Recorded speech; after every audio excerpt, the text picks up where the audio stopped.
semuanya, bagaimana dengan kabar kalian? Kali ini aku akan membawakan sebuah kisah yang memilukan yang berasal dari New Delhi, India. Yuk, buat yang penasaran, kita langsung mulai saja ya.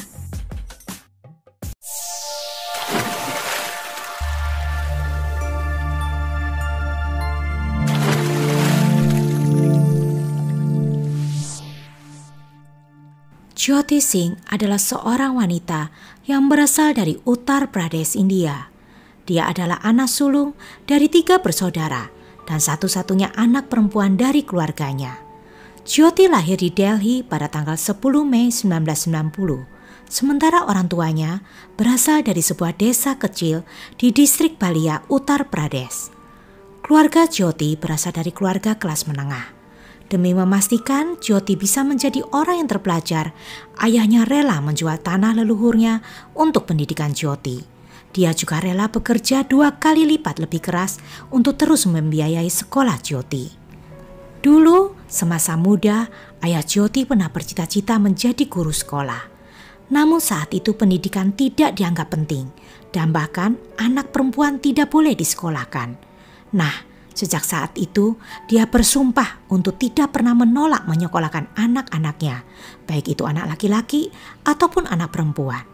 Ayah Jyoti memegang prinsip bahwa wanita di India juga harus sukses dalam hidup mereka. Sehingga akhirnya dia memastikan anaknya juga berhasil dalam pendidikannya. Jyoti pun akhirnya sampai ke jenjang universitas dengan mengambil jurusan fisioterapi. Pada suatu malam di tanggal 16 Desember 2012 di daerah Saket, Delhi Selatan, Jyoti Singh pergi menonton film bersama teman cowoknya yang bernama Awindra Pandey. Mereka naik kendaraan umum pada saat itu.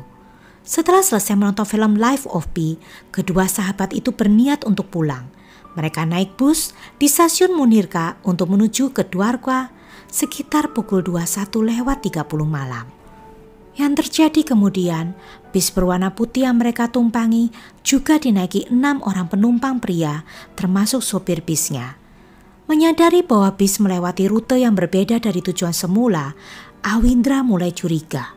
Apalagi ketika dia melihat pintu bis ditutup rapat. Dia kemudian protes menanyakan kenapa kok rutenya berbeda. Lalu 6 pria yang sudah berada di dalam bis, termasuk supir bisnya, mengejek pasangan itu dan menanyakan apa yang mereka lakukan sendirian pada jam selarut ini. Saat adu mulut, terjadilah perkelahian di antara mereka. Dan perkelahian tersebut berakhir dengan Awindra dipukuli dengan besi sampai pingsan. Sementara itu, para pria kemudian menyeret Jyoti ke bagian belakang bis, memukulinya dengan tongkat dan melecehkannya beramai-ramai. Pada saat kejadian, sopir bis terus mengemudi. Sadisnya, bagian intim Jyoti ditusuk dengan batang besi berbentuk L oleh salah satu pelaku. Jyoti menahan rasa sakit saat batang besi itu ditarik lagi hingga sebagian ususnya keluar. Jyoti berusaha melawan, tapi dia tidak mampu menghadapi 6 orang pria tersebut. Setelah Jyoti dilecehkan berkali-kali, dia dan Awindra dilempar keluar dari bis. 2 orang yang terluka parah itu kemudian diketemukan oleh warga sebelum dibawa ke rumah sakit untuk perawatan lebih lanjut. Meski Awindra mengalami luka parah, ia masih bisa diselamatkan. Namun, sungguh malang nasib Jyoti. Kondisinya begitu kritis. Pada tanggal 19 Desember 2012, Jyoti harus menjalani beberapa operasi, termasuk mengeluarkan bagian ususnya yang mulai membusuk. Lalu pada tanggal 25 Desember 2012, dokter menyatakan bahwa Jyoti mengalami demam setinggi 39 derajat Celcius dan dia mengalami pendarahan di dalam organ tubuhnya. Akhirnya pada tanggal 26 Desember 2012, setelah semua keluarga berembuk, Jyoti diputuskan untuk diterbangkan ke Rumah Sakit Mount Elizabeth di Singapura untuk perawatan lebih lanjut. Nah, pada tanggal 27 Desember, selama 6 jam penerbangan dengan ambulans udara ke Singapura, Jyoti tiba-tiba mengalami kolaps akibat serangan jantung. Para dokter di penerbangan berusaha menyelamatkannya, tapi Jyoti tidak pernah sadar kembali. Bahkan keadaannya tetap seperti itu sampai dia mendarat di Singapura. Lalu pada tanggal 28 Desember pukul 11, kondisi Jyoti menjadi semakin kritis. Chief Executive Officer Rumah Sakit Mount Elizabeth mengatakan bahwa Jyoti menderita kerusakan otak, radang paru-paru, dan infeksi perut, sehingga Jyoti berjuang sangat keras untuk hidupnya. Namun sayangnya ya guys, kondisinya terus memburuk dan dia meninggal pada pukul 4:45 pada tanggal 29 Desember. Tubuh Jyoti akhirnya dikremasi pada tanggal 30 Desember 2012 di Delhi di bawah pengamanan ketat polisi. Saat itu, salah satu saudara laki-laki Jyoti sempat berkomentar bahwa keputusan untuk menerbangkan Jyoti ke Singapura sangat terlambat. Padahal mereka semua menaruh harapan besar untuk kesembuhan Jyoti. Sayangnya, hal itu tidak pernah terjadi. Kisah tragis yang menimpa Jyoti membuat marah para publik. Warga India melakukan demonstrasi luar biasa dengan menggelar protes besar-besaran terhadap pemerintah dan juga terhadap polisi. Karena hal ini, perayaan Tahun Baru pada tanggal 31 Desember 2012 harus dibatalkan. Polisi India dikritik habis-habisan pada saat itu. Protes publik dimulai di New Delhi pada tanggal 21 Desember 2012 di Gerbang India dan Bukit Raisina dan berakhir di lokasi Parlemen India dan Rashtrapati Bhavan yang merupakan kediaman resmi Presiden India. Ribuan pengunjuk rasa bentrok dengan polisi dan melawan unit pasukan aksi cepat. Demonstran dihalangi dengan tongkat, meriam air, dan peluru gas air mata, bahkan ada juga yang ditangkap. Protes serupa terjadi di seluruh negeri. Lebih dari 600 perempuan yang tergabung dalam berbagai organisasi berdemonstrasi di Bangalore. Ribuan orang berbaris diam-diam di Kolkata. Protes juga terjadi secara online di situs jejaring sosial Facebook dan WhatsApp, dengan pengguna mengganti gambar profil mereka dengan simbol titik hitam. Puluhan ribu orang menandatangani petisi online yang memprotes insiden tersebut. Satu hal yang perlu kalian ketahui ya guys, sebelum kejadian tragis itu terjadi pada Jyoti, ada kejadian lain di bus yang sama yang telah dinaikin Jyoti dan Awindra. Ceritanya, ada seorang pria bernama Ramadir Singh yang telah naik bus itu sebelumnya.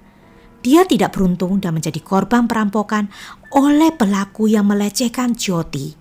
Setelah dipukuli dan dirampok, Ramadir diusir dari bis. Dia lalu berpapasan dengan 3 polisi yang kebetulan sedang berpatroli dan terus melaporkan kejadian yang menimpanya. Sangat disayangkan ketika polisi itu menolak untuk mengambil tindakan karena peristiwa perampokan itu terjadi di luar kawasan mereka. Bahkan Ramadir disuruh melaporkan hal tersebut ke kantor polisi yang lokasinya dekat dengan tempat kejadian. Nah, seandainya saja ketika polisi ini mengejar bis tersebut pada malam kejadian itu, maka Jyoti pasti akan selamat. Berdasarkan bukti dari Awindra dan Ramadir, serta ditambah dengan pengawasan kamera CCTV, polisi berhasil melacak tersangka dalam waktu 24 jam setelah kejadian. Akhirnya diketahui identitas sopir bis yang membawa bis celaka tersebut, yaitu Ram Singh. Penyelidik juga menemukan bahwa bis yang dikemudikan Ram adalah bis sewaan yang dilarang untuk mengangkut penumpang umum atau bahkan beroperasi di Delhi karena kaca jendelanya terlalu gelap. Tersangka lain yang ditangkap adalah Mukesh Singh, yaitu adik Ram Singh sendiri, Vinay Sharma, Pawan Gupta, Akshay Thakur, dan Mohammad Afroz. Dari semua tersangka, Vinay yang dikabarkan bekerja sebagai pelatih kebugaran adalah yang paling berpendidikan dengan kemampuan bahasa Inggris yang sangat fasih. Sedangkan Pawan Gupta hanyalah seorang pedagang buah. Dan Mohammad Afroz adalah seorang remaja yang baru saja bertemu dengan mereka di hari naas tersebut. Menurut laporan, mereka semua telah makan dan minum bersama dan berpesta pada hari sebelum kejadian.